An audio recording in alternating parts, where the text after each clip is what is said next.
মির্জা গালিব একটা কথা বলে গিয়েছে, সন্ধ্যা কাটে না অথচ বছর কেটে যায়।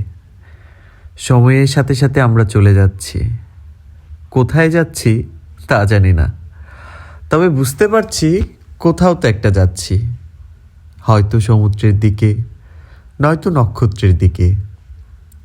নিয়ম করে আমাদের জ্বর উঠে, ঠান্ডা লাগে, কাশি হয়, অভিমান হয় মানুষের প্রতি। তবুও বিনা পারিশ্রমিকে দিনের পর দিন নিজের সাথে অভিনয় করে যাচ্ছি। আবার রাত শেষ হলে নিরাপদে দুটো চোখ ক্লান্ত হয়ে যাচ্ছে, তবুও আমরা যাচ্ছি। প্রিয় মানুষ ফেলে, পরিচিত আকাশ ফেলে আমরা সামনের দিকে এগিয়ে যাচ্ছি।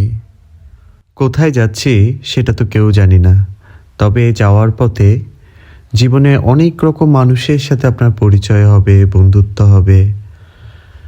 কিন্তু ভুলক্রমেও যদি আপনি কোনোভাবে সেই মানুষের মায়ায় পড়ে যান, সেই বন্ধুত্বের মায়ায় পড়ে যান, সেটি আপনার জীবনে সবচাইতে বড় কাল হয়ে দাঁড়াবে। কারণ মায়া খুব খারাপ জিনিস। তবে এটুকুই বলবো, মায়া জিনিসটা যাদের আছে একদিক দিয়ে তো ভালো, অন্য দিক দিয়ে খুবই খারাপ। যত পারবেন নিজের মায়াটা কমাবেন, তবে আপনি নিজেকে সুখী মানুষ হিসেবে আখ্যায়িত করতে পারবেন। আবার একদমই কমিয়ে ফেলবেন এমনটা করবেন না। মায়া আছে বলেই মানুষের জন্ম। মানুষ তো জন্মগতভাবে মানুষ হয় না, মানুষকে তার শিক্ষা দীক্ষা আচার আচরণের মাধ্যমে তার মনুষ্যত্বের প্রকাশ ঘটাতে হয়।